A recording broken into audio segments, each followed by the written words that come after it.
Shalom,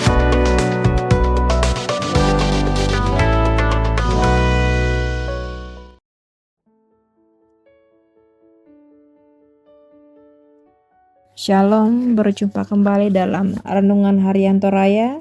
Bapak Ibu yang dikasihi Tuhan, sebelum kita membaca dan merenungkan firman Tuhan, mari kita satu di dalam doa. Bapa yang baik, pada kesempatan pagi hari ini kami datang ke hadirat-Mu yang kudus, seraya mengucap syukur dan terima kasih karena kebaikan kemurahan Tuhan, kami boleh bangun dalam keadaan sehat, dalam keadaan penuh selamat, dan kami masih diberikan nafas kehidupan. Tuhan, sebelum kami berkarya lebih lanjut, kami rindu setiap langkah kami, setiap pekerjaan kami, setiap usaha kami Engkau yang atur, yang Engkau yang pakai, agar kami boleh membuahkan roh-roh sukacita-Mu dan boleh kami nikmati serta kami bagikan untuk orang lain. Layakkan kami untuk menerima kebenaran firman-Mu, dan sebelum itu kami mohon ampun atas dosa dan pelanggaran kami. Di dalam nama Yesus kami sudah berdoa. Haleluya. Amin. Firman Tuhan pada hari ini terambil dari kitab Roma pasal 8 ayat yang pertama hingga ayatnya yang ke-11. Di bawah judul Hidup oleh Roh. Demikianlah sekarang tidak ada penghukuman bagi mereka yang ada di dalam Kristus Yesus. Roh yang memberi hidup telah memerdekakan kamu dalam Kristus dari hukum dosa dan hukum maut. Sebab apa yang tidak mungkin dilakukan hukum Taurat karena tak berdaya oleh daging, telah dilakukan oleh Allah. Dengan jalan mengutus anaknya sendiri dalam daging, yang serupa dengan daging yang dikuasai dosa karena dosa. Ia telah menjatuhkan hukuman atas dosa di dalam daging, supaya tuntutan hukum Taurat digenapi di dalam kita yang tidak hidup menurut daging, tetapi menurut roh. Sebab mereka yang hidup menurut daging memikirkan hal-hal yang dari daging. Mereka yang hidup menurut roh memikirkan hal-hal yang dari roh. Karena keinginan daging adalah maut, tapi keinginan roh adalah hidup dan damai sejahtera. Sebab keinginan daging adalah perseteruan terhadap Allah, karena ia tidak takluk kepada hukum Allah.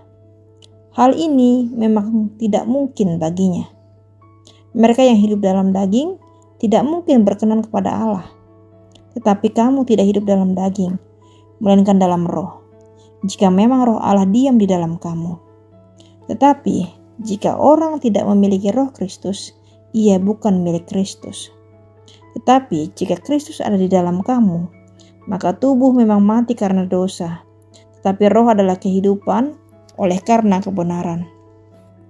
Dan jika roh Dia yang telah membangkitkan Yesus dari antara orang mati diam di dalam kamu, maka Ia yang telah membangkitkan Kristus Yesus dari antara orang mati akan menghidupkan juga tubuhmu yang fana itu oleh rohnya yang diam di dalam kamu.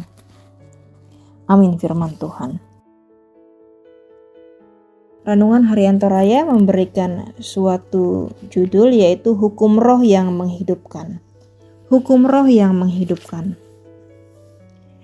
Setiap negara yang merdeka memiliki hari tertentu untuk memperingati kemerdekaan itu. Hal ini dimaksudkan untuk mensyukuri kebebasan dari penjajahan dan perbudakan bangsa lain, serta mengenang pahlawan-pahlawan yang memperjuangkan kemerdekaan itu. Bangsa yang merdeka akan terus memperjuangkan kemerdekaan itu, jangan sampai dijajah atau diperbudak lagi oleh bangsa lain. Kita juga telah memahami bahwa kehidupan kita telah dimerdekakan dari sebuah perbudakan, yaitu perbudakan dosa. Dosa merupakan perbuatan yang membuat manusia berada di bawah hukum maut dan kebinasaan kekal. Dosa membuat hubungan manusia dengan Allah menjadi terganggu dan juga rusak.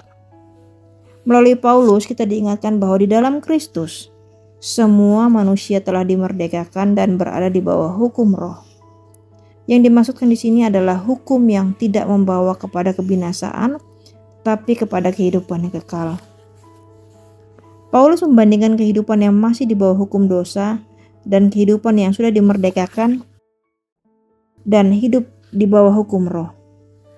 Bahwa orang yang masih hidup di bawah hukum dosa akan terus memikirkan hidup secara kedagingan yang justru akan membawa kepada maut. Berbeda dengan orang yang telah dimerdekakan dari hukum dosa dan hidup di dalam roh, maka hidupnya akan berpusat kepada Kristus dan senantiasa mengupayakan kehidupan yang penuh damai sejahtera. Bapak Ibu yang dikasihi Tuhan, kita sudah dimerdekakan di dalam Kristus. Oleh karena itu, kita terus harus memelihara kemerdekaan, dan itu adalah hal yang penting agar dosa tidak lagi memperbudak kita. Memelihara kemerdekaan hidup dengan cara menjaga kesucian hidup serta senantiasa hidup dalam tuntunan Roh Allah adalah hal yang utama. Dengan menjadikan tubuh yang sudah dimerdekakan oleh Kristus menjadi tempat kediaman Roh Allah, maka itulah hidup yang sesungguhnya, hidup yang berjalan dalam keinginan Roh Allah. Amin, firman Tuhan. Bapak Ibu, mari kita berdoa. Terima kasih ya Bapa untuk kebenaran firman-Mu, dan kami bersyukur Tuhan karena Engkau sudah memerdekakan kami. Mampukan kami hidup menjadi pribadi-pribadi yang merdeka dan boleh memanfaatkan kemerdekaan tersebut dengan baik. Tuhan, terima kasih untuk segala anugerah-Mu. Mampukan kami menikmati dan menjalani hari yang masih Tuhan berikan kepada kami penuh dengan sukacita, mensyukuri segala kemurahan Tuhan. Kami berdoa juga Tuhan untuk anggota jemaat-Mu yang sedang sakit. Kiranya Tuhan Yesus menjamah, Tuhan memulihkan, dan Tuhan sudi mengangkat sakit penyakit.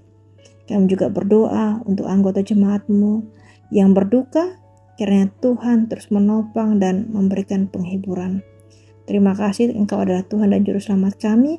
Kami percaya Engkau akan menyembuhkan dan memberikan kekuatan kepada yang berharap kepadamu.